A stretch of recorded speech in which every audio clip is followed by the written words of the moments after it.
let me ask a question before I dive into this. Who here on the right-hand side of the chat, because I was just thinking about this, on the right-hand side of the chat, who here has never been trained by me before? You've never been on one of my Zoom calls? Put a 1 in the chat.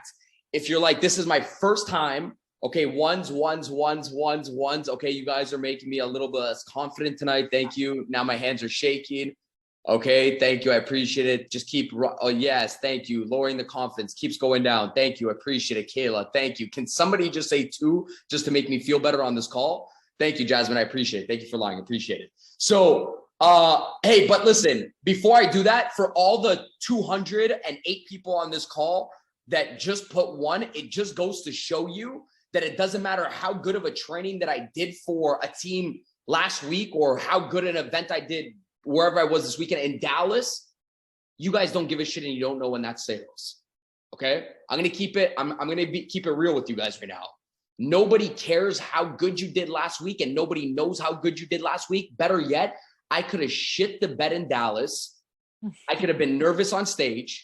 I could have had the worst training in the world, and none of you guys would have known. And that's a beautiful thing about sales, direct sales, and network marketing, that every single day that you show up, you're at an equal playing field to the person that did good and the person that did bad, because your new prospects, the new people that you bring inside your business, they have no freaking clue. I will always say this. Nobody knows if you had a bad month. Nobody knows if you had a good month, because you guys expect me to show up and give you guys 150%. You don't care how good of a call that I had last week. You don't care if I had an amazing training last month. You don't care of all the stages I did last month. You're like, show up, show us what you got. So every single day, you guys understand this. It's a reset every single day. When you have a bad week, when you have a bad month, it's only inside of your own head. Nobody else knows. Your prospects don't know. They don't, first of all, they don't even care. Second of all, they don't know. And if you have a good month on the other hand, if you think, oh my God, I'm doing amazing. Well, on the other hand, if you get too cocky and you get too ego, then you're going to stop working and you're going to take your foot off the pedal. So every single day is a new playing field. I show up every single day like it's day 1 inside of my business. Doesn't matter how good I am inside of the business, okay? 100 in the chat if you guys understand that it's just inside of your own head, okay? Sandy, Soya, you're here. Now you know me. Mandy, what's up? Laura, Megan. Okay, so today this is what we're going to do. I got however long again. I talk a lot, so hopefully you guys are taking notes. Hundreds. Okay, cool. So this is what we're going to do today. I'm going to go through a whole cycle that you would go through inside of your business. Okay, I'm going to try to jam pack this call right now. So let's look at the end of a cycle when you enroll an individual, right? When you enroll an individual. So let's say when you enroll an individual, we won't even call it close because you're just opening. When you close a deal, you're just opening a relationship, right? So let's look at when you enroll an individual and let's work bottom down, because you can't. Who here has been in the business? Raise of hands. In the last 6 months, you just joined the business, put 200 in the chat. If you just joined the business in the last 6 months, put 200 in chat. Kayla, Diana, and Katie, and Constana, and Clara, and Amanda. Okay, Jennifer, congratulations. Alicia, Lisa. First of all, you're in a phenomenal company. Number 2, you're in the top sales industry in the world. Nobody can ever beat, by the way, and I'm not getting paid to say this. Nobody can beat direct sales and network marketing. Direct sales is just a component of network marketing, and you guys are in an amazing industry more than ever right now, and I'll tell you guys in a bit. But congratulations for, just joining in the last 6 months. Let me tell you something. You can't get inside of the company and generalize direct sales and network marketing. And you're like, Daniel, what do you mean? You can't go in and say, it's super hard for me to get customers and close customers. I don't know where to find customers. You're generalizing sales, and it's a complaint because it's not a specific problem. Because if somebody comes up to me and they say, well, Daniel, it's super hard for me to get customers. It's super hard for me to close customers. My next question is what? Where? Because you're blurbing direct sales and network marketing. You're just blurbing it. So what you're saying, it's super hard. Yeah, but where? Where is it hard? Well, what do you mean, Daniel? Do you mean it's hard to enroll them after you've done a conversation? Do you mean it's hard to present to them? Do you mean it's hard for them to get them on a call? Do you mean it's hard for them to respond to you? Maybe closing's not hard. How about if you're really bad at presenting? Maybe you're great at presenting. Maybe you're amazing at closing and presenting. Maybe you're not bad at sales. Well, maybe you just haven't got enough people on the phone. Maybe you're not getting enough people on the phone. Maybe you're great at even prospecting. You just don't even know how to get somebody to say hi back to you inside of the DM. You're great at conversations. You just don't know how to open up a DM. You can't just solve the final thing, which is it's hard for me to enroll another distributor or another customer inside of my business Identify the actual problem, which may be, are people even responding back to you and saying hi? So maybe you lose them in the first 5 seconds. Closing might be easy. Product might be easy. Maybe you lose them in the first 5 seconds. I always say this, there's a difference between a complaint and a problem inside a business. A complaint is, it's hard for me to find customers. A problem is, hey, by the way, Daniel, I reached out to 17 people. And when I reached out to 17 people, they told me this once they replied, oh, you now did an action. And after the action, you got a problem. A complaint is just generalizing. Well, Daniel, it's hard for me to find people inside my business. How many people have you reached out to this week? Oh, 22 people, you're complaining. 3 people, you're complaining. You didn't say, Daniel, I reached out to these people and this is what these people are telling me. Oh, now we got a problem. I'll solve the problem. I won't solve the complaint. So even leaders on this call that lead a team of 4, 5, 10, 1,000, watch where you put your energy. Are you solving complaints or problems? Because most people want to lean on you for a complaint. So I'll just say this. Number 1, complaints or problems, and is that yourself? And we always got 3 point and back it up. Shit, am I a complainer or am I a problem person? Problems make money. The complaints don't. So have the boundary, not just with yourself, but with other individuals. But now I'm going to dissect it because that's the whole point of being a good leader and a great sales leader and a good sales distributor yourself. Okay. We're in sales, by the way. Don't let me scare you guys off. Okay. We're in sales. So you have to get down to the core root because it's malpractice if you don't inside of your business. And I will say any great professional is just like any other great profession, like you're a freaking doctor. If I were to walk inside of a doctor's office and I'm to walk in and I say, hey, doc, how are you doing today? Nice, Daniel. I'm doing good. I'm doing good. Hey, doc, by the way, I just came in here today. Don't worry about it. Just go take some elbow cream. Doc, my eye hurts. No doctor would do that. You're like, well, what do you mean?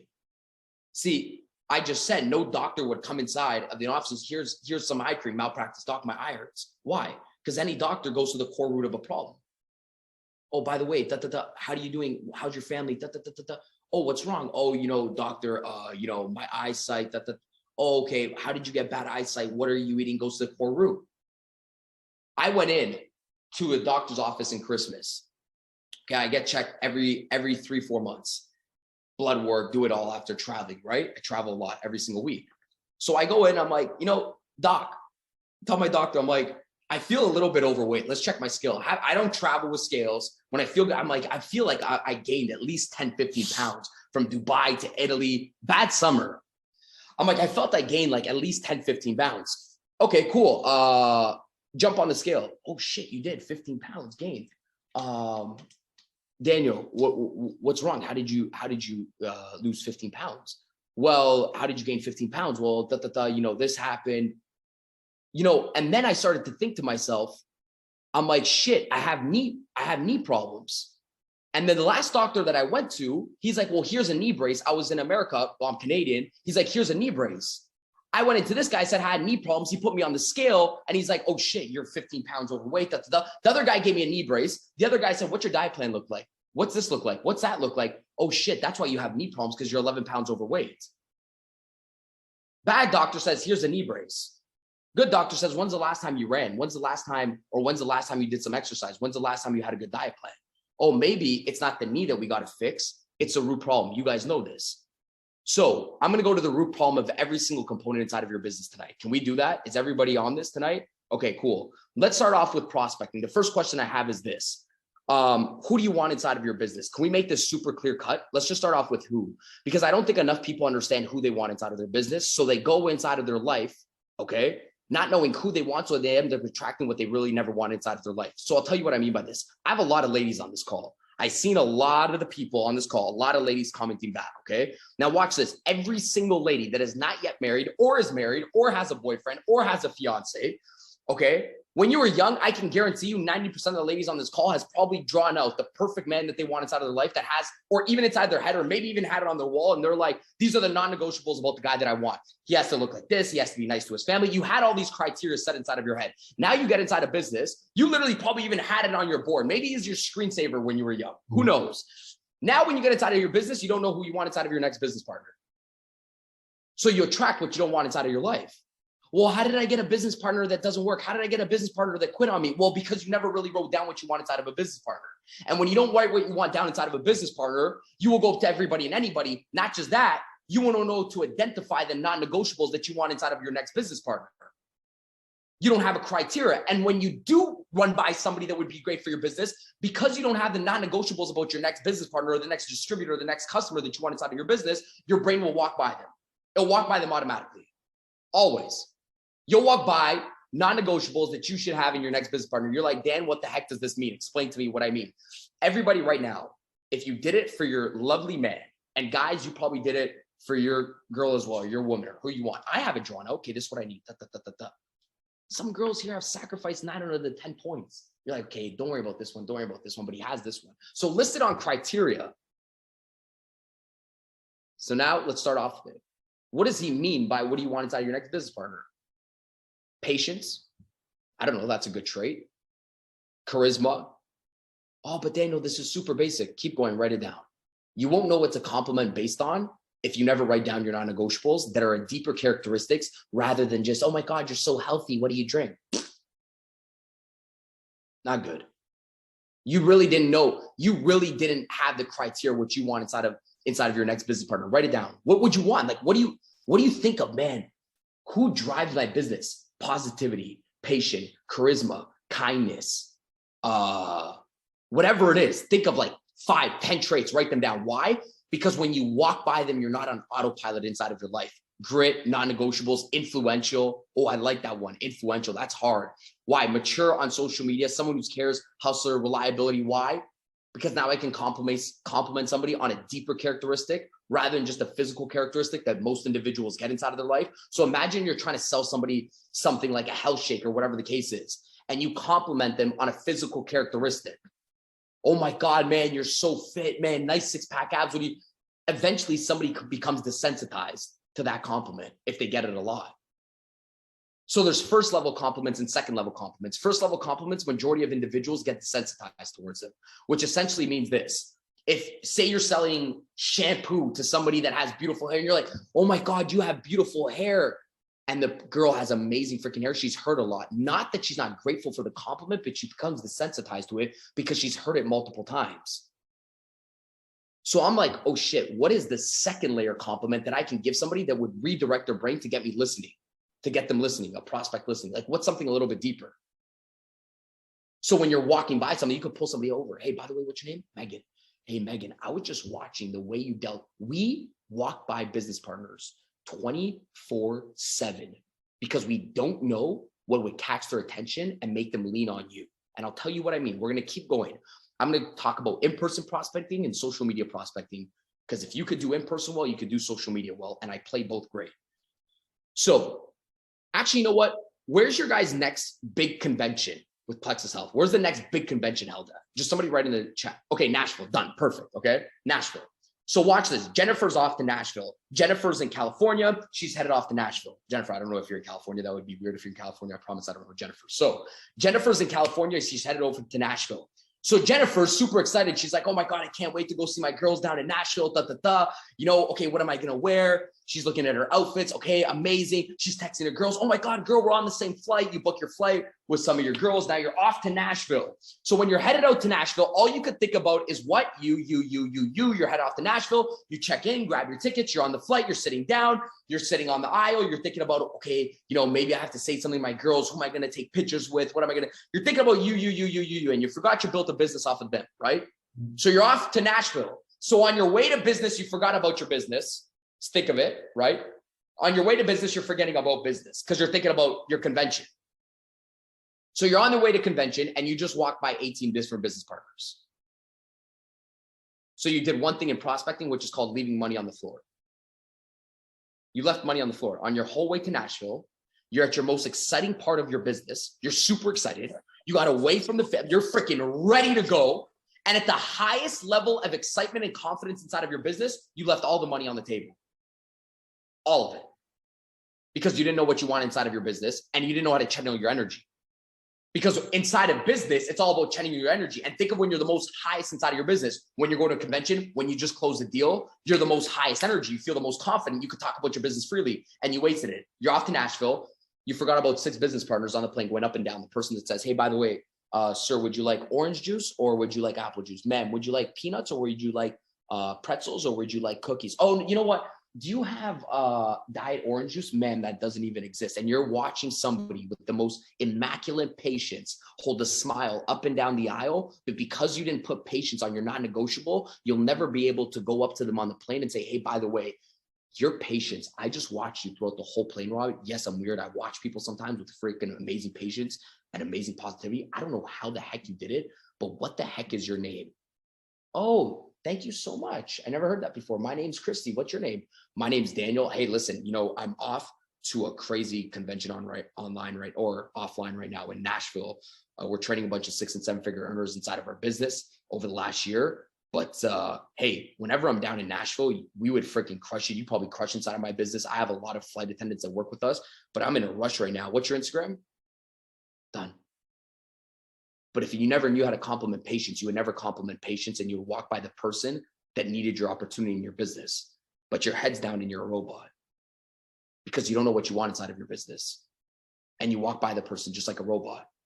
And the person needs you sometimes more than you need them. And because you don't know what you want inside of your business, you're not able to give somebody a gift.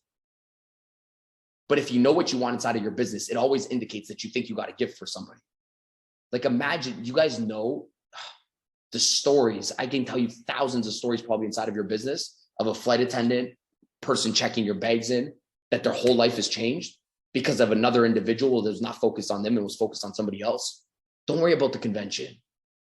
It's okay. Present during the convention. Oh, you missed the convention. Big deal. Next year, if you have that mentality, you'll pick up 3 awards on stage. If you're focused on just helping 24/7, you're on 24/7. So my other question is this: where have you left money on the table today? It's my second question that I have. Where have you left money on the table today? And money on the table means that where have you left your connections on the table today? Because I can almost double somebody in prospecting if they just ask themselves that question every single night. Where did I leave my conversations on the table? Where did I leave my compliments on the table? Where did I leave my connections on the table?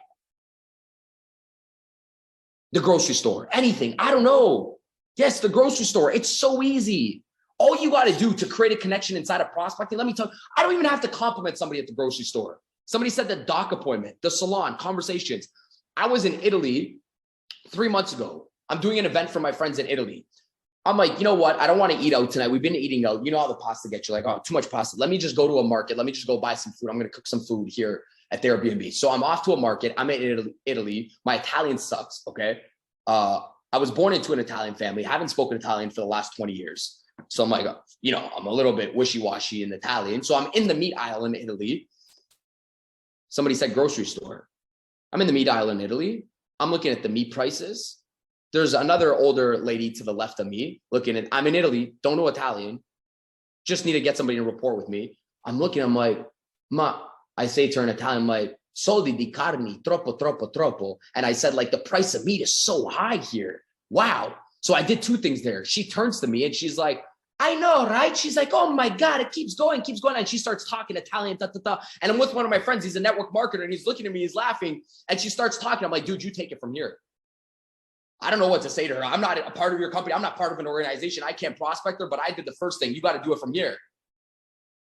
And then I went back to the conference that day and I said, I prospected somebody. I don't even know Italian. And I set up a 3-way. Like I set up that triangle 3-way where it's like, hey, meet my friend, Giorgio. He does this. I'm not even Italian. I said, all I had to say was the price of meat is super, super high. You want to know why? Because I know that would get somebody to agree with me. And when somebody can agree with me right away, they're going to be like, I know it. Boom, we're friends. Go pump gas. You're like, what do you mean? Go to the gas station, pump gas and be like, holy geez, the gas prices are so freaking high. If we keep pumping at this rate, we're going to have to take mortgages out to afford our gas. I know, right? It's crazy. Boom, friends. That's it. And I also did something else. Now that I reverse engineer it, I also said, the price of meat here is super, super expensive. So you're like, well, why is that important? Can you write something down? The whole point of prospecting and recruiting is so your prospect leans on you. Just write it down for a second and then I'll explain to it. The whole point of prospecting, online or offline, is so your prospect leans on you. Not like physically leans on you, right? But I'll tell you, as somebody said, eggs are ridiculous. So what do I mean your prospect leans on you?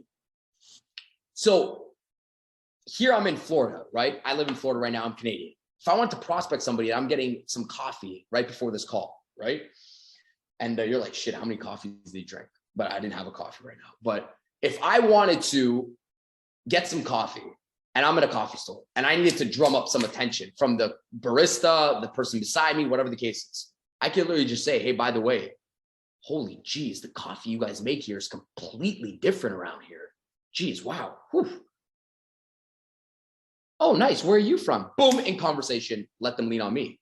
The most powerful prospectors can allow somebody to ask them the question, and I don't have to ask the question because we've been taught 101. Hey, turn to them, ask them where you're from, what do you do for a living, how many kids you have. Sometimes it looks like you're trying to steal the kids. The better person is like, wait, let me do some things that could see if the person's remotely interested. Oh, nice. Where are you from? Oh, now I'm inside of a conversation. Oh, I'm from Canada. Oh, nice. Have you ever been to Canada? We have like 4 feet of snow. I had to move out here completely. Thank God I was able to have a business. Thank God I was able to have a business that was allowed me to move over to Florida. Oh, nice. What do you do for a living? Boom, inside a conversation. So look at all the right-hand side of the chats. I'm going to give you guys something here. And I'm not the easy coach. So if you wanted the easy coach, it's not me. You can go to somebody else. My job is not to babysit nobody and wipe somebody's ass. That's not what the coach's job's for, right? So I call it out.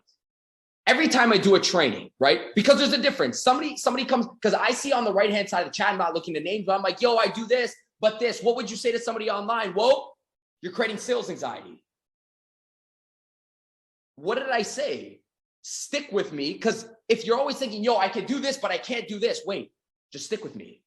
Because sometimes you could be screwing up in the beginning, which if you're good in the beginning, it makes your close a lot easier because they'll keep leaning on you. So majority of people create sales anxiety when they get inside of the business. So like, yeah, I can reach out to my friends, but how would I get them to close? Whoa, whoa, whoa, whoa, whoa, whoa. Did you do what I said? No. So you're creating sales anxiety. You're making it harder on yourself. That's what I said, complaint versus problem. So I'm going to take this an example. I'm not reading them all, but what I'm saying here is, because I don't get caught up in it, but what I'm saying, it's a lesson sometimes for you guys to not say, well, what's next? Don't worry about what's next. Get them on the phone. Even if you don't know how to present, it's okay. Welcome to network marketing. Will you find somebody in the business you can partner up with, accountability partner, and they'll come in and we can work it out. And just worry about bringing people on the phone right now. Just worry about somebody saying hi back to you inside of the DM. You're not even bad at prospecting. You don't know how to get people to say hi back to you. You think you're bad at closing the meeting. Some people don't even say hi back to you because your opening message is wrong. And I'll show you guys in a second. So again, my job is not to babysit. I don't need people to like me, by the way. Okay. It's not my job for everybody on the call to like me. And I said, I think it's very clear that as you become a leader, okay, you don't need to become a babysitter and make people less capable. Because by answering everybody's questions doesn't make an individual more capable. So when somebody comes up to me and they're like, Daniel, I can't find where the event location is. It's on the site, not answering it, or just not answering it. Figure it out. You want to know what the leader that complains that their team is very soft and 3 months down the road says? Oh, well, here's the link. Why'd you do it for them? You lower the standards, you attract losers. You raise the standards, you attract winners inside of the business. Don't lower the standards. If they can't find the link, how do you expect them to go under pressure when they have 17 people to close towards the end of the month? It's not going to happen. So direct sales, network marketing sales is very easy. Before I sign up somebody, it's like, hey, by the way, 5 things to tell you right now. Jennifer, yes, what, Daniel? Hey, there's 5 things. Number 1, 2, and 3. I will help you sell. That's it. I will help you sell. I'm going to do 1, 2, and 3. You're going to do 4 and 5. I will help. You got to sell. I will help. You got to sell. I'm making that clear. I'm going to show you how to prospect people, but I ain't going to DM for you. I'm going to show you how to call people, but I'm not calling people for you. I'm going to show you how to present, but I'm not presenting 24/7 for you after the next, couple months. I'm going to show you how to shake somebody's hand, but I can't shake somebody's hand for you. So I can be the coach, but I can't be the babysitter. I want to make that very clear up front. Like, I will help, but you got to sell. I will help, but you got to prospect. I will help, but you got to recruit. That's it. I'll do 1, 2, and 3, but you got to do 4 and 5. Come on. Oh, well, that makes sense. Don't make shit easier. The easier you make stuff, the less people trust you and the less people work. I always say it. So imagine, I'm in no company, by the way. I have no organization, by the way. But imagine I was on an opportunity call right now and all you guys were prospects. I don't attract weak people. Shit, the guy's serious. He could be funny, but at the same time, he could be serious. which is the same balance inside of sales, likability and lead. You could be hard while still being loving. It's a perfect balance inside of sales. 50% serious, 50% loving. 50% likable, 50% leading. And I just balance them back and forth. Likability and leading, likability and leading, likability and leading. What does that mean? The person that has a frustration is sometimes the person that's way too funny and they're like, you're laughing to that person too much. And they go into an hour and a half of conversation because they like talking about cats and dogs. And another person that is a little bit hard in sales is too hard and they're too much of the close. And you're like, okay, oh my God, this is too pressuring. So they don't know how to balance both out. But if you could balance joke and fun, joke and lead, joke and lead, joke and lead, the human brain loves it. It loves it. Ladies on the call, watch. You want a guy what? In the first week, couple weeks, he can get you to laugh. You're like, yeah, he's a funny guy. But if the guy keeps making you laugh after 2, 3, 4, 5, 6, 7 weeks on every single date, you're gonna be like, am I dating a comedian? Holy shit, when is this guy gonna tighten up? I didn't want a comedian. When is he gonna open the door, be a man, give me a hug? When's he gonna leave for a second? You want both. You want him to like him, you want him to make you laugh, and you also want him to leave. Boom, you want the perfect 50-50. Same thing inside of sales, perfect balance. Sell to others as you would like to be sold. Ladies, you're the best because you know it. Guys, we're black and white. We're like dummies. But ladies, you're like, oh shit, yeah, that's right. I want a guy, boom, that does this, perfect balance, 50-50. So inside of your conversations in prospecting, always balance that out. Don't be scared to joke, it's fine. But how do you in 10 seconds wrap it off and lead again? I'm giving you guys my secrets because I'm literally doing it in real time. Like I'm doing it in real time. I made a joke, I got serious. I made a joke, I got serious. I made a joke, I got serious. And that's what influence is. It's not the water. It's not the shake. It's not the pink drink. You think it is. I know I'm going to hurt you right now. You're like, no, my God, it's the pink gold. You think it is. But if you understood direct sales, network marketing and sales, it's 90-10. 10% is the magical pink. 90% is you. I won't buy a drink if I don't like you. So whatever's in this water and you're sold on me, dude, whatever's in his water, I'm buying that shit. Because if that's how Daniel, bro, whatever's in your water, I've been lied to throughout my whole life, but whatever's in your water, the pH levels, whatever's happening there, and I was to sell this water, boom, I got 200 sales. You're not buying water, you're buying me. That's sales. 90% of somebody doing business with you, if they like you, if they're like you, or if they want to be like you. That's the 90%. The 10% is the pink drink. I know it hurts. The 10% is not my sales training. The 90% is not my sales training. The 90% is Daniel. Every single top leader, sometimes they'd be like, oh no, but we have the best products. I get it, but you're the top in your business for a reason. Because you have conviction about your products. They're buying your conviction. They're not buying the products. People buy certainty and conviction. They don't buy products. People buy certainty and conviction. Products is second. People buy people. Product becomes easy. So again, 90% is if they like you, if they're like you, or if they want to be like you. 10% is always a product. So when somebody comes up to me and they're like, oh, well, Daniel, somebody gave me this objection and they say they need to think about it and they need to speak to their spouse. Bob. Yes. Bob, I have one question for you. Yes, Daniel, what's up? Bob, did the person like you? Well, well, it depends. Bob, depends is a baby diapers brand name. Let's not build our business off that. Bob, one more question. Did the person like you? Did he like you? Well, see what happens, Bob? You don't even know if the person likes you. You think it's product, but you haven't asked the most important question after the phone call. Shit. Would I even like myself after that call? Was I being too sick? Like, was I just pitching? Did I give a shit about them? Did I park and care about their problems? Nobody asked himself that question in sales. Did the person like me? Did they actually like me? Did you ever ask yourself the question before you go to bed? Did the person, forget the objections. Did the person like me? Would I buy my own shit? Second question, would you buy from you? Oh, reality check. Sometimes people wouldn't even buy their own product. Like, would you buy, if you were selling you, would you buy from yourself? Is the second question.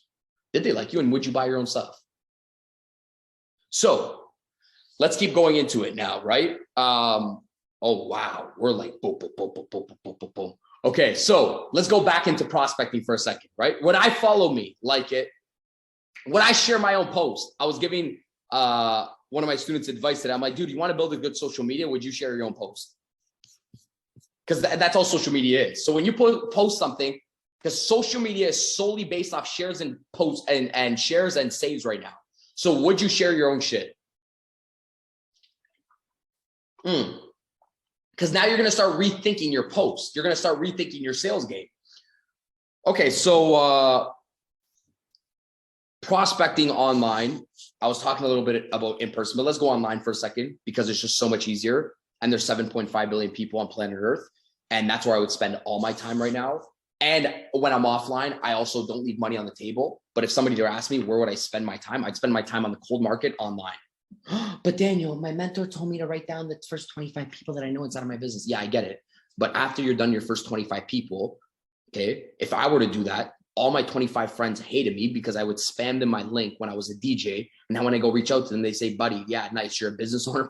I remember when you were a DJ, hang up, done. Now I'm shit out of luck because people judge me for who I was when I was 15, not now as a business owner. So now you're like, is the method wrong? No, because you have the highest amount of influence towards the individual. Is it the most effective? Well, after you're done, let me just tell you, how many people do you have to work the list? 10 people? Yes. Nice. There's 7.5 billion people on planet Earth. You got 10 friends, 13 friends. Yes, go do an exercise. Go look at your, your books and your yearbooks and stuff like that. You're going to run out of friends. There's 7.5 billion strangers in the world. I can guarantee you your stranger will write you your paycheck. I don't know what's up with this whole friend thingy, because if you just know how to go from cold to warm, you won the game. The problem is people just treat it like cold market. So they're like, hey, love your abs. What do you do? Go cold market. Boom. No, thank you. Not interested. Everybody that I reach out to, Daniel, says, no, thank you, I'm not interested. Exactly. It's not what you say to no, thank you, it's I'm not interested. It's why you're getting no, thank you, I'm not interested. So now let's start off with where the heck do we find customers? On the right-hand side of the chat, by the way, I promise I've never sold one of your products before. Give me a product on the right-hand side of the chat. Okay, I'm new, day one, Plexus, done. Marianne signs me up. Slim, ease. Okay, what is, oh, nice. Vital biome, that looks nice. What's vital biome? What's vital biome? It just sounds good. I like that. What's vital biome? Right sense, the best product, hydrate, mood probiotic. Okay, it's a probiotic for anxiety and depression. It's a happy pill, anxiety pill. Love it. Say goodbye to stress, collagen. Say goodbye to Botox. What else do we have here? Ease, active, BioCleanse. Active is active like I just want to see some more. Is active like a health shake? Say goodbye to Monster Energy. Nice. Okay. Clean energy. Ooh, I like that. Natural caffeine without the jitters. Ooh, I like that too. Would it help me if I enjoy running? Right hand side of the chat. Would it help me if I was to enjoy running? Yes, yes. Okay, nice. You guys are selling me. Good, nice. So I expect my door to be full of products tomorrow. No, but watch this for a second, right? Hit me up. I'll explain more. So sustainable energy. Love it, love it, love it, love it. So now you're like, Daniel, where the heck do I find customers? Number one, you got to think about, okay, who uses your product, right? Who uses your product? And always go with the wave. Don't go against the wave. That's why I hate the cold market, because most cold market people are against the waves. So it's like you're trying to convince somebody that doesn't even care about your industry.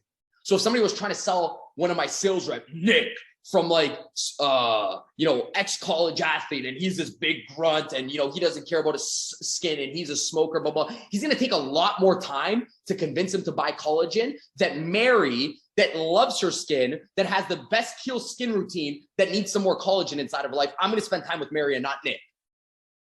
Yeah, Nick, it's like a quick high and buy indirect prospecting, but Mary's where she's at. I'm going to find Mary online. Nick's just, I'm pushing Nick to the side. I indirect prospect people like Nick. The skeptics and my non-buyers up front, I indirect them. So I have strategies to the people that are skeptical and the people that aren't necessarily in my warm market, which to me inside of my head is my cold market that I've never hit up. So my people that are hot like Nick, that I see every single day, like, your family member, your friend that's a little bit skeptical to join your business, I move past them. So what do I mean by I move past them? I call it people like Nick. Imagine, well, actually, you know what? Let me give you guys a good example here. I run a sales office, right? It's not virtual, it's in person. So I run a sales office back in Canada. I started my sales office back in 2017, actually. I was done medical device sales and I started my sales office.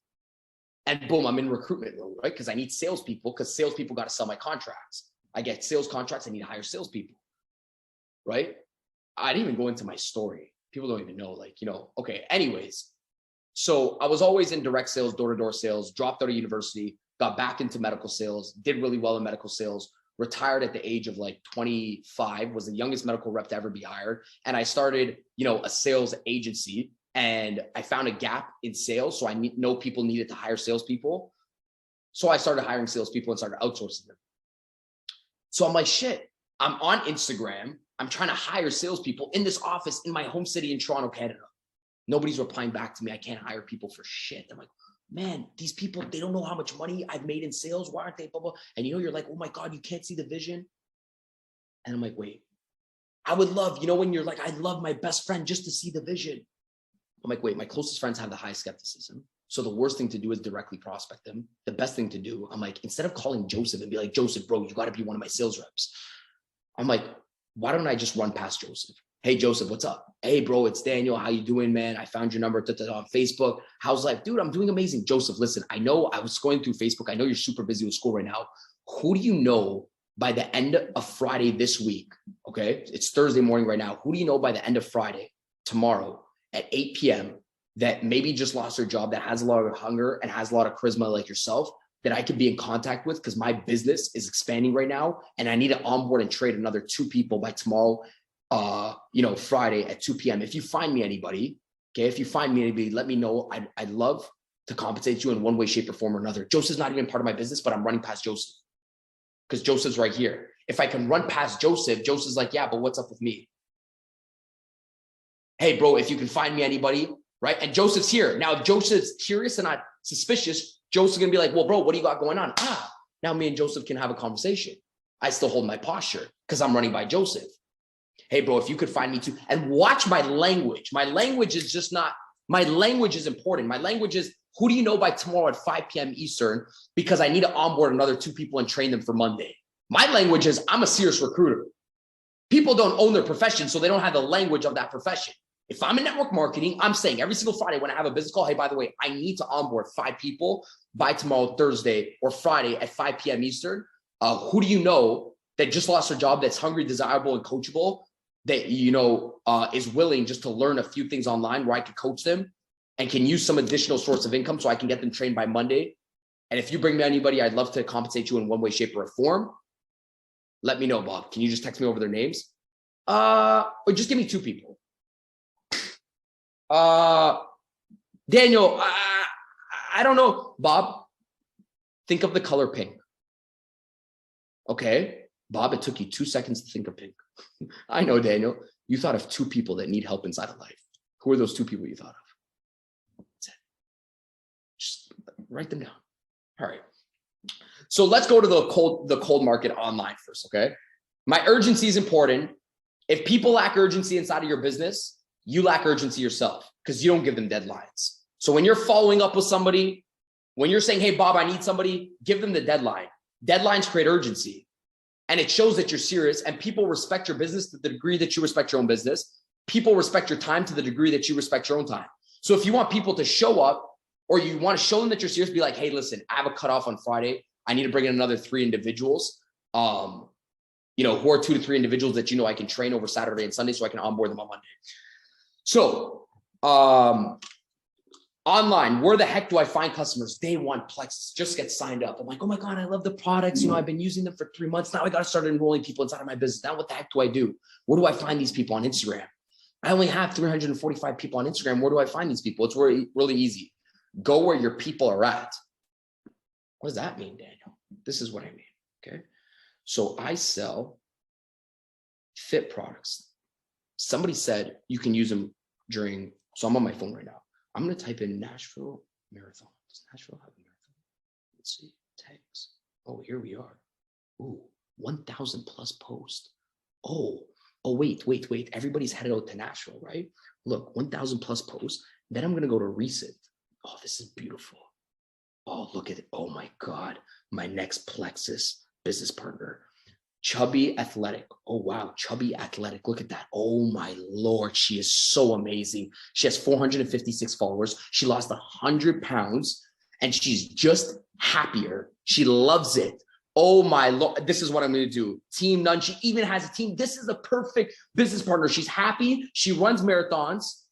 And now watch this. She's about to get a ton of messages. Don't do it, T, right? But what I'm saying is, no, just look, because you're going to do it with every single city. Yoga, Nashville, Marathon, California, Marathon, San Diego. Go to the recents because they're the most active. I can't find customers. You're lazy. You just got to get a little bit more creative here. Then I'm going to go to recent. Oh my Lord, look at this. Alora, her name is, she's Nashville Marathon. Another amazing prospect. Daniel, why? This is so basic. I'll tell you why. Because I'm in a level of rapport with her before to go DM her. I'll show you what I mean. Now I'm going to go to Alora. Okay, you can type this in any city, any product you want to sell, tie it back. I'm going to go in, I'm going to like 2 of her pictures, right? I'm not going to do this right now. I'm going to go inside of her DM, right? Hey, Alora, you're beautiful. No, I'm joking. So I'm going to go to Alora and I'm going to say, hey, Alora, by the way, I can voice note her or I can message Alora. And I'm going to say, hey, Alora, I was on my way to Nashville, okay, next month, and I wanted to run the marathon, and I found you. Watch this. Watch my message. I have a story sell. Don't lose it inside of the DM. And I found you on the Nashville Marathon hashtags. You're freaking crushing it. What is it that you do? Do you run it? Do you do it as a hobby or do you do it full time? I want to run the marathon there. Was it a difficult race? Question mark. Ta-da! You're like, Dan, why is this so important? Number one, I said, I found you here. I love this. What is it that you do? There's 3 steps to the most beautiful message online. You ready for it? I'll show you. The first one is, where did you find me? The second one is, what do you like about me? Why me? The third one is, watch, what do you do? Oh, I think I have to mute everybody here.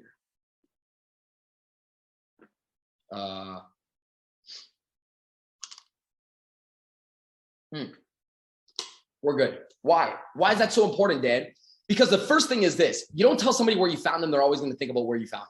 Doesn't matter what the person says. If you can't create the story, they don't believe you. You're like a robot. So I always have a story in my prospecting. I'm like a sniper. Hey, listen, I was on Yoga Nashville. I wanted to pick out some yoga. I came through your recent. I have this story of how I found you. Ladies, if a guy messages you on Instagram, oh, I complimented you here. Doesn't matter what the guy says. Single ladies on the call, you're still going to say inside of your own head, how the heck did this guy find me?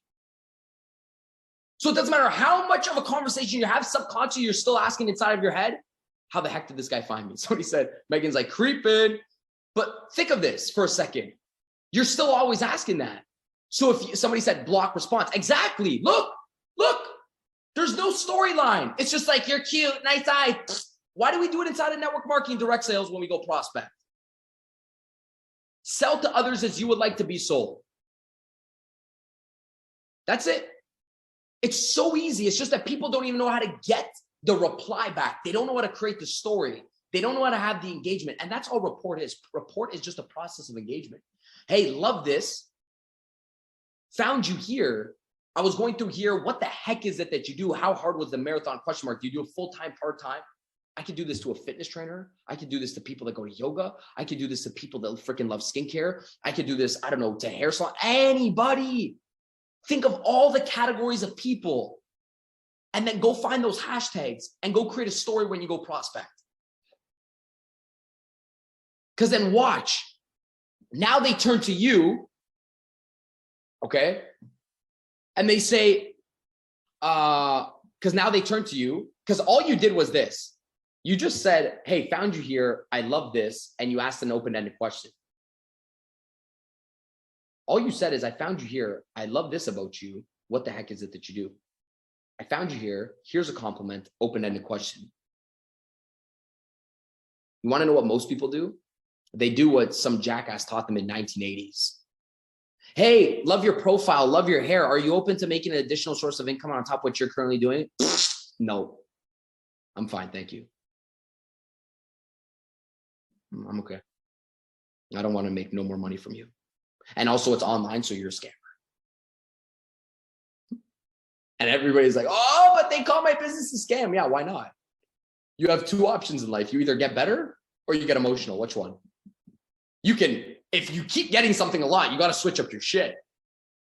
Okay, so you have two options. You can either complain and cry that everybody's calling you scammy and spammy, or you could just get better at what you do. Those are the only two things that you could do inside of business. You cry, bitch, and complain, or you could get better. So I'm just going to say, wait, shit, how do I not get them to say? It's not how what you say to somebody when they call you a pyramid. It's why you're getting pyramid. You see what I mean? It's not what you say to somebody when somebody says, no, thank you, I'm not interested. It's why you're getting no, thank you, I'm not interested. I just want to get better. Instead of having to deal with it, why don't I just get better?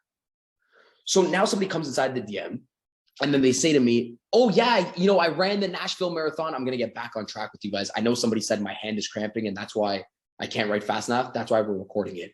So somebody says, hey, Daniel, yeah, I ran the marathon. It was super difficult. Yeah, but I just do it, part-time. Why are you coming down into Nashville? Whatever. Now you get inside this conversation, right? You're inside this conversation. So you're going back and forth, right? I'm not going to go too deep here on conversation. The question is, Daniel, when the heck do we transition to pivot from conversation to business? That's my next question. When do I pivot from having a conversation to introduce my business, to get them into a booked meeting, to get them on a call so I can bring them inside of my business? Claire said, yes, that's my struggle. But Claire, remember, we got to do the opening a little bit better. It's not how you close, it's how we open, right? So we do the opening good. Now Claire's really good at this conversation, okay? But now she's like, how do I transition? How do I introduce my products? How do I talk about my drink? How do I talk about the health shake, the lean, the energy drink? How do I talk about slim? Whoa. You never sell where you can't close. So you never talk about business and products inside the DM because you're not going to close inside of there, right? Unless it's a one-off product or whatever the case is. But business partner or whatever the case is, distributor, you want to get them on a call. So your job is to book the meeting. You know this, right? So how do I transition? I always transition using out of the blue statements. So what I mean by out of the blue statements is it's like out of the blue. I'm going to show you what I mean. So I'm just going to go up and say, hey, Claire, by the way, I noticed as we were talking, on your last post, like you get like 4,200, right? You get like 4,200 views on your social media. Are you getting paid from any of your marathon posts? Or are you kind of just doing it for fun? Or are you getting paid through your social media? You kind of just run for fun? Because I work with a lot of people that, do marathons just for fun to make them some additional money. Are you doing it for fun? No, I'm just doing social media for fun. I know you're thinking about slim, but stick with me for a second. Remember, your job is to keep them curious. I'm talking about views on their social media right now. Why? Because I need to keep them curious. If I can't keep them curious, I can't close the meeting. If you talk about your product right away, they can Google your product, and Google is not your salesperson. You got to keep them curious. So, hey, by the way, what the heck is it you do? Because I work with a lot of marathon runners. Are you kind of just doing this for fun? Or are you actually making money? Well, no. Or sometimes I even say like, hey, by the way, can you really just promote and affiliate anything you like? Or are you kind of locked into any sort of contracts in your fitness journey? Or can you promote and take anything or take any products that you really like? Or are you locked into any sort of contracts? Because now they could turn to me and then they could just say this. I know if they're not Kim Kardashian, they're not freaking Lance Armstrong, they're not going to turn to me and be like, oh yeah, I'm locked in contracts. Why? Because now I'm getting the lead on saying, no, like I could take anything. I could take anything really, but what the heck is it? That's where I said prospecting is getting them to lean on you. You ask better questions, you get the prospect to lean on you. So now they turn and they could just ask me one question. No, I could sell whatever. I could take whatever, but what the heck is it that you do? Boom, I won. Because anytime a prospect asks, what is it you do? That means you control the conversation perfectly. It's like music playing ears. Because when they ask you, what is it that you do? You still hold position of the conversation. No, what the heck is it that you do? Now you get explained. Most people start selling, but take control of this dance. Sales is just a dance. You have to lead the dance. Take control of the dance. So if they're a marathon runner, if they're a fitness, if they're a health instructor, whatever the case is, yoga instructor, I'm just completely going to transition like this. Insert whatever it is that they do and be like, hey, listen, by the way, actually help a lot of, yoga instructors like yourself, expand their business, right? Expand their business with their existing clients with a couple systems, right? And we have a wide variety of systems and products that a lot of, fitness trainers or yoga trainers choose from that they can offer their clients. However, it'd be impossible to explain my business over the DM. It's like giving me, trying to type you out a yoga lesson. That's kind of difficult. Let's jump on a quick 5-minute call tomorrow. I'll break you down everything as to why yoga trainers are partnering up with us right now. That way, whenever you are ready to expand your clientele over the next 6 months to a year, you can hold me in the back of your pocket. 5 p.m. Eastern tomorrow work best. I'm going to go over that message one more time right now with everybody because I know I talk fast, but I'm just going to go over the components of the message, right? I work with a lot of yoga trainers, right? Was the first one. I'm inserting what they do because that's sexy. That's empathy inside of sales. I'm not a robot. I'm not an autopilot. Most salespeople say, yeah, I help people online. No. I help you. I talk to prospects, not act prospects. Language is important. So whoever they are, I insert them. I help a lot of college athletes like yourself, increase, their income, expand their revenues, or whatever their occupation is, whatever that they do, I insert it. However, pull back. It'd be like me trying to teach you, yoga over the phone or over text. It's physically impossible. A little bit of joke. Let's jump on a quick call tomorrow. Also, my language, look at my language. My language is not let's book a meeting. Nope. My language is let's jump on, let's hop on, let's pop on. I got 3 words to book a meeting. Ready for this? Jump on, hop on, pop on. Jump on, hop on, pop on. Jump on, hop on, pop on. Why? Because they're just jumping in, jumping out. They're just hopping in, hopping out. They're just popping in, popping out. Nobody wants to get booked because when they get booked, they know they're buying. When they know they got to buy, they're not going to buy shit. They're not going to get on nothing. And then you get ghosted. I need to make it in, out. Somebody said like Dr. Seuss, just boom, boom, in, out, right? So think of this. And I knew this because I was in medical device sales. If I ask a doctor, hey doc, I need an hour of your time, to show you some new products, hang up, I don't got it. I'm like, shit, how am I going to get meetings with doctors? So then I would just say, hey doc, by the way, I'm in your hospital tomorrow. I need to pop in your office tomorrow for 5 minutes, just so I can give you all the updated information. That way, whenever you're ready to change your surgical supplies and your medical beds and some of your heart catheterators, you can make an educated decision whenever the time is, and I can give you the updated information about infection control. Tomorrow, 2 p.m. Eastern work best. I'm just going to pop by, give you the information. And whenever you are ready to change your stuff, you can keep me in the back of your pocket for the future. So it's pop in, pop out was the first thing I used. The second thing I told whoever's on the other line, I said, by the way, let's pop on a quick phone call, 5 minutes. That way, whenever you are ready, and whatever I'm trying to get them to do, that way, whenever you are ready to add an additional source of revenue, start an online business, whatever you're trying to sell them, expand your current revenues with your current yoga clients. You can come back to me in 6 months to a year whenever you want to evaluate it. At least that way you have the information at your fingertips. So watch how I get people on calls. I get people on calls by saying, hey, you can come and you can leave. So if I tell somebody you can come and you can leave, they come. If I tell somebody you can come and I'm going to present to you, they don't come because they know they got to buy. If I tell somebody, hey, come to the call, but you can also leave the call so you don't feel claustrophobic on the call, that's when people show up to the call. Nobody wants to feel like boxed in, right? So it's like, hey, you could come to the call. You could take everything you want and leave the call. I need you to get to show up to the call. The moment somebody feels like they have to buy something on the call, they don't show up to the call, and that's why you get ghosted. You see what I mean? So I just need to get somebody to the call. So if I can get somebody to the call, oh yeah, you're just popping in. A prospect has one job. They want to get everything and buy nothing. Make them feel like they're in control. Highest form of control. A prospect's job. Literally, as a prospect, my whole job is to get everything and buy nothing. Make the prospect feel like they're in control. Highest form of control in recruiting and prospecting. Hey, come here. You can get all the information. You can run. Well, we can see what this guy's about. He says he works with other yoga trainers. I'm curious. Curiosity. I know we went heavy. Man, I don't know how an hour flies by. But watch this. I'm going to keep going right now on curiosity. Can I keep going with you guys for a little bit longer? Is that okay? Everybody that needs to leave, you guys can leave. Can you put 100 in the chat? Yes. Can we keep going for a little bit longer?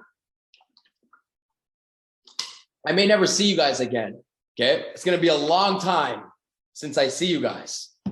So this is our, it's been a long day without you, my friend. Yes? Okay, cool. Yes, yes, yes. All right, anyways. So watch what I'm going to say. I made this may be the last divorce here. So always keep them curious with a high level of conviction. So you got to continuously say, speak to them, not at them. My language is speak to them, not at them, number one. Come in, let them come out, number two. Let them get the information. They can get the information and they can run, number three, because they could. They're allowed to do that, right? When I was, wait, quick pause here, 5 seconds. I used to do this even when I used to do door-to-door sales. I started sales heavily when I was 14 and a half. You know you're young when you use half in your age. So I was 14 and a half. And when I was 14 and a half, okay, I started door-to-door sales. When I was in door-to-door sales, they would drop me off in a neighborhood. I sucked in school, okay? And I was broke as hell. And my parents just divorced. And I'm like, I got to make money. I got fired from McDonald's, KFC, didn't last more than a week because I talked too much. Doesn't surprise me now that I think of it. So I'm like, shit, what am I going to do here? One, KFC didn't hire me. McDonald's fired me after 3 days. So I'm like, okay. And I'm using, well, actually, maybe it's just because I lied because I was using my brother's social insurance ID or health card in Canada to work. So I'm like, man, who's going to accept me inside of life? So the only thing that accepted me was sales. Thank God for sales, right? It accepts the people that sometimes were just judged, right? So it accepts you with open arms. That's why I love sales, because it just says if you can work hard, you can get paid a lot. And the funny story is like, I always say the story, like I've seen cynics since I was young, because there was a big sign in my high school that said, if you want to make $100 to $1,000 on the weekend, sign up here. And I knew everybody in high school was broke, and I was the only jackass that signed up to that thing. I was like, bro, I don't know what I have to do, but if you're telling me I can make $500 on a weekend, and all my friends are like, Daniel, come here. What are you signing up to that thing? That thing's a scam. I'm like, dude, I don't know what I have to do. I was telling you. But I'm like, if you need me to strip naked right now around the school, I will do it for $500. Guy's like, oh, dude, he's like, sign up right here. I'm like, okay, sign me up. And by the way, I don't get emotional in life about cynics, because people were cynics when I was in high school. I've seen cynics when I was in high school with my own eyes. Everybody walked by the sign. I'm like, shit, you're broke. What the hell can I get more broke? I'm already freaking broke. Let me just go freaking try. So I start this door-to-door sales job alongside 3 other people. It was 2,500 people inside of my high school. I start with 3 of my friends. My 2 friends quit, and I'm inside of this job, and I'm door-to-door sales, 14 and a half. Don't know shit about sales. Don't know nothing about my products. Don't believe in my products. I know some people believe in their products and can't even become successful. I didn't, because some people ask me, do you have to believe in your shit to become successful? I said, no. My hunger outweighed my belief inside of my product. My belief inside of my product started to raise after I started to see that people needed my product. But my hunger, I was broke as hell. And I'm like, I need to make money. So I needed to find the people that my product can solve a problem. That's sales. Ta-da. That's sales. Find people, the right people, where your product solves their problem, whether you're passionate or not. Now, there's probably 250 people here that are passionate about their products. So it's like the cherry on top. So I would knock on doors. Manager would drop me off in the morning. He leaves me out here, talk about prospecting, cold prospecting, 14 and a half. It's a Wednesday morning. He looks at me. He's like, hey, Dan, by the way, you better make some money today, because, you know, if your parents figure out that you're not going to school on Wednesdays, Thursdays, and Fridays, dude, you're going to get in trouble. So you better bring some money home. I'm like, well, okay, is there customers lined up that I can do their lawns? We have to poke holes in people's grass, right? It's like allows it to breathe. It's called aeration, because in Canada, we get bad winters. So it's called aeration. You poke holes in people's grass. And these little things come out like manure, right? Look like shit on people's lawns. So I'm knocking on these doors. I'm like, how the heck am I going to get customers? How the heck am I going to get customers? I'm like, wait, how about if I just start getting everybody curious? What the heck's this machine? Because I didn't even know what aeration was. So I have this big machine. So I start my machine. I realized this after like the second or third day. How do I prospect? Because keeping them curious. I'd start my machine. I throw mud on myself, because number one rule of prospecting, always look urgent, right? Always look busy. I'd slap myself with mud. I'd run up to the door. I'd knock on the door, and I would say, literal dog turds, right? Yeah, imagine selling that. You guys sell stuff that helps people with their skin so they don't got to inject Botox, and I'm selling dog turds on people's lawns. So I run up to the door. I look all messy. This machine's going loud in the back. Oh, it's louder than a lawnmower. I go up to the front door. I say, ma'am, it's like 9:30 a.m. on a Wednesday. Ma'am, yes, can I help you? Are you okay? Yeah, I'm exhausted. I've just been in the neighborhood all morning. Listen, ma'am, I want to give you a quick courtesy knock. I'm going to be doing Bob and Phil's, your next door neighbors, just across the street over there. I'm going to be working on their lawns. They call me every single spring just, to help out their lawn so it can breathe and look all luscious and green. But I wanted to give you a quick courtesy knock. If you're doing any work around the house, sir, or ma'am, if you're doing any work around the house, maybe just to go to a quiet room because my machine's going to be loud over the next 30 minutes to an hour. But I always like to give neighbors around the, around the neighborhood just a quick courtesy knock. I'll only be about an hour, but yeah, just wanted to let you know, okay, what is it that you do? And I'm running out and I'm like, just give me, what is it that you do? No. I'm just always, my machine's loud, ma'am. Sorry. Let me just go turn off my machine. Ma'am, what did you say? What is it that you do? Oh, I actually just help aerate people's lawns, but I can't even talk about it right now because I'm literally 15 minutes late to my next appointment. I'll just pop by for 5 minutes, maybe around 3 p.m. Eastern. Does that work best? I'll pop by for 5 minutes. I'll show you exactly what I do. So when you guys are ready to do it, you guys can make a decision over the remainder of the year. He's just popping by for 5 minutes. I can make the decision over the remainder of the year. Damn right, I freaking sold the turds on their lawn when I came by at 3 p.m. Eastern. But I needed to get the appointment. I also needed to say, I'm not booking a meeting with you. I also said, hey, by the way, you can make a decision over the remainder of the year. But I know my job is when I get to sales, now I'm in sales. First, I'm in prospecting mode. See, the problem is people don't divide up sales. I divide it up. I say, now I'm in prospecting. When I get to her house at 3 p.m. Eastern, now I'm in sales mode. I don't create sales anxiety. Oh, I also say one thing. I don't do the whole thing. I don't know if anybody was ever taught this, but I train my sales team a little bit different. I just give one time. 3 p.m. Eastern work best. The person that's busy always elicits one. Because I know some people say, hey, are you free at 2 p.m. or 4 p.m.? But we've all heard it before. So the moment you've heard it before, you're like, am I being sold something? The moment somebody knows they're being sold, they don't want to do it. So I just operate like the surgeon. I'm just like, hey, by the way, 3 p.m. Eastern tomorrow work best. One time. Can we do 3:30? Okay, let's do 3:30. That's it. Just give them one. Don't even give them two. Does Friday or Saturday work? But Saturday, 2 p.m. work best? I want to work with the person that's busy. People respect people that have calendars, that are busy. You know that. That's the urgency factor. So you pop in, you pop out. You give them the open, you give them the exit, right? These are all the things. You give them the open, you give them the exit. Hey, you can come in, you don't have to buy nothing. That's the conversation I want to have with somebody. Whether it's in person, hey, by the way, let me show you everything that we got. Even if it's in person, let me show you everything we got to offer. That way, over the next 6 months to a year, whenever you are ready, to add some dollars into your income, you could take a look back and you can call me back over the next 6 months to a year. That's it. That's how you get people to show up. That's your job. Just get them to show up. But Daniel, what do I do after? On the call, we'll talk about it on the call when you have to sell somebody, but just get people to show up. That's the job. Get people to show up. I guess that's the topic of this evening. Get people to show up. Know who you want. Okay. Don't go through life on autopilot. Do not go through life on autopilot. Recognize people. Just bring people. Just remember this. Let me say one more thing. I get fired up with this and I don't want to go on for too long, but you can never outperform the two thoughts that you have in your head. And you only got one of two inside of direct sales. Either you're a gift and a blessing, or you're a disruption and you're an interference in somebody's day. But you can't be both. You can either bless somebody or you can disrupt somebody. That's it. So you literally, when you go prospect or you go into the marketplace, you're thinking inside of your own head, shit, does this person need me? You have a disruption mindset.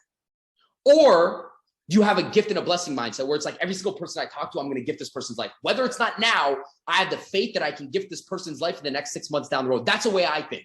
So I know for a fact, listen, I know for a fact, there's a couple hundred people on this call. There may be only 55 people that I moved that they're like, oh shit, kicking the ass. There's another 100 people that are stagnant. There's another 100 people who are like, I don't vibe out with this guy. But the faith that I have inside of my head is I know I won't move everybody, but maybe in 2 years, a year down the road, something might have hit where I'm going to be a gift to them 6 months down the road. But I don't convince myself that I'm going to be an interruption before this call. I don't convince most people go into prospecting and say, I don't know if they need me. No, you have an interruption mindset.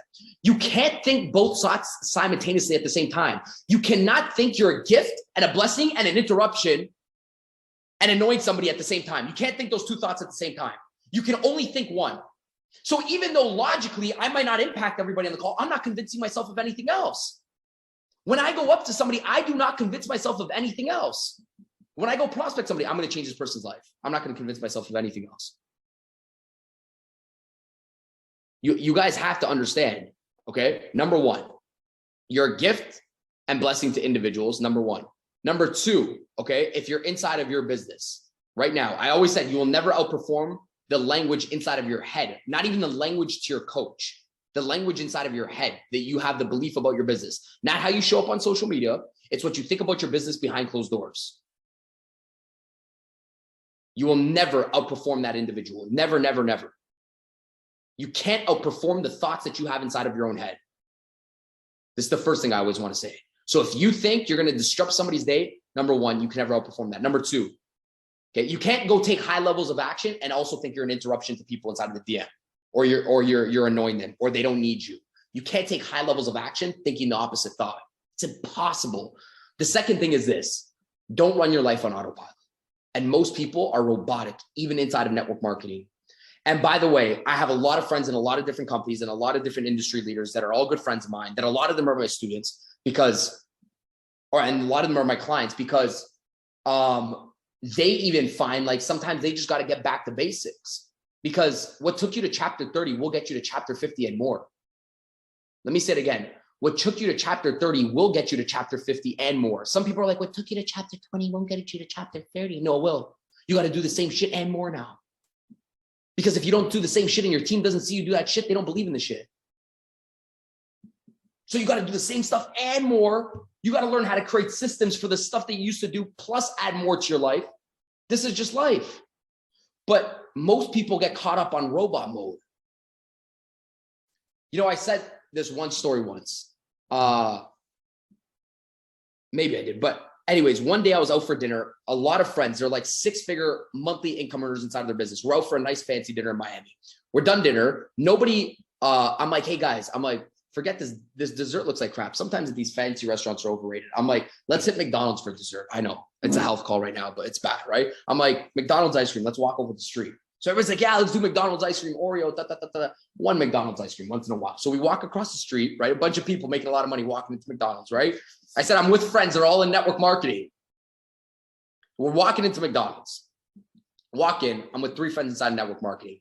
And they're all big shots, right? Oh, yeah, I spoke on this stage, this, that. Okay, cool. We walk inside this McDonald's and they're going to order the ice cream. Okay. And I go up to the front to go order the ice cream, and somebody said the machine is broken. They're at this kiosk, right? Watch this. They're at this kiosk. I go up to the machines and they're like, yo, Dan. I'm like, what's up? They're like, bro, they don't have these in Canada. I'm like, have what? They're like, the kiosk. They think like, oh, Canada, I live in an igloo, right? Americans think Canadians live in an igloo, right? So they're like, they don't have these kiosk machines in Canada, bro. Like, what do you guys live in igloos? I'm like, no, but we have kiosk machines, right? Somebody said the machine's always broken. Stick with me. I'm like, no, we have kiosk machines, bro. But why the heck would you go up to a robot? You were just complaining about your business. I'm going to go up to the freaking human. You want to talk about that you don't have leads inside of your business and you're going up to a fucking robot to order your McDonald's McFlurry. I'm going to go up to the human because I can interact with the human. I'm not going to be a robot inside of my business. No, I have kiosks, but how can I talk to the kiosk about my business? I can talk about the human. So how do you want to increase your business, but you constantly have your head down inside of life?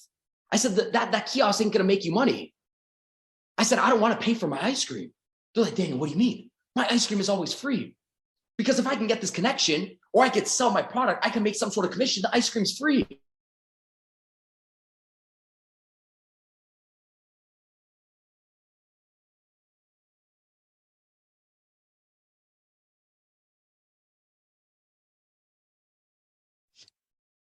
Marianne, it said that he left. I think he got cut off. Hang on.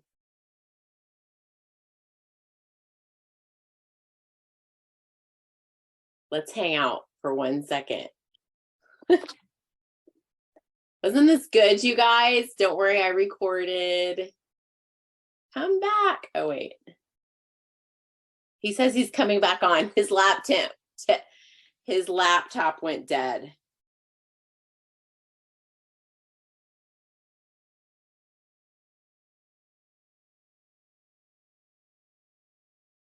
Hang on, y'all. I'm getting him back on. Don't go anywhere.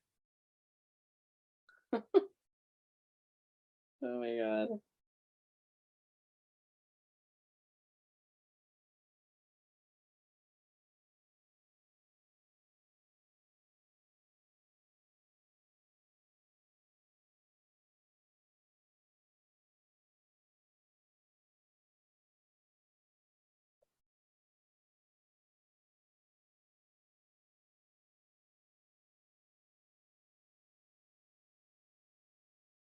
Okay, here he is.